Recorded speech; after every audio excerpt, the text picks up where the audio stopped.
8h30, début de cette deuxième journée de visite. Des associations de protection de l'enfance attendaient le secrétaire d'État. Un moment d'échange important, car plus de 6000 jeunes bénéficient d'un dispositif d'accompagnement à La Réunion. Un peu plus tard, c'était la visite de la crèche Marie-Lou à Saint-André, un cas concret d'accompagnement de la petite enfance, tout comme cette crèche itinérante pour les enfants des écarts de Lille. On va beaucoup travailler avec les parents, ce sont eux les premiers éducateurs de leurs enfants.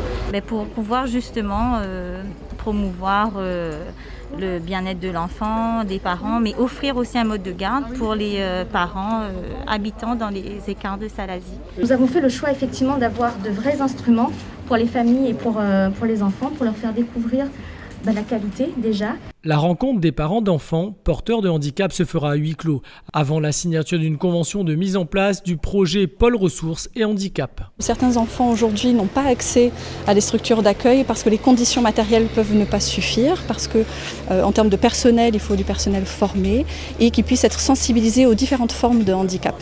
Donc ce Pôle de ressources a vocation à accompagner la formation, à renforcer les compétences des professionnels de la petite enfance. Donc c'est un besoin identifié sur l'ensemble du territoire. La question du handicap, puisque nous parlons de ça, est une compétence départementale, mais l'État d'ores et déjà a mis de l'argent dans le cadre de la stratégie de prévention et de protection de l'enfance, qui a fait l'objet d'une signature hier avec le président du conseil départemental, mais où l'État arrive avec 4,6 millions d'euros pour la protection de l'enfance dans son ensemble, mais avec des projets qui portent spécifiquement sur le handicap, j'ai eu l'occasion de les évoquer. Et puis face à cela, le département met de l'argent supplémentaire. Et l'investissement de l'État, c'est 4,6 millions d'euros, c'est cette année, mais ça sera aussi l'année prochaine et l'année suivante. Faciliter la vie des enfants et de leurs parents pour une meilleure équité reste l'espoir de cette matinée de visite. L'après-midi sera marqué par la visite de l'UDAF, une association de plus de 45 ans qui s'occupe des familles dans toute leur diversité. Comme ici, des réunions d'information des parents qui viennent de se séparer et doivent construire demain. Intervenante en espace rencontre, donc c'est ici où se déroulent les visites.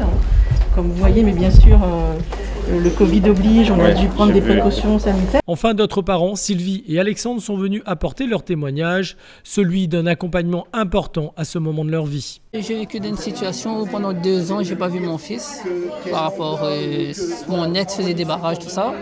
Et du coup, la médiation m'a aidé beaucoup à évoluer les choses. Et aussi que, octobre, j'ai pu voir mon fils. Et du coup, j'ai passé des bons moments avec lui. Cette convention elle est nécessaire parce qu'on va lancer aujourd'hui un appel à projet pour créer 2 espaces de rencontre complémentaires et garantir une équité d'intervention sur l'ensemble du territoire de La Réunion. On voit malheureusement croître une demande importante des familles, notamment en situation de rupture, notamment en situation de divorce, qui ont besoin d'avoir cette médiation familiale. Une journée de visite qui s'est conclue par la découverte des ateliers pour les nouveaux papas organisés par la CAF de Beau Séjour.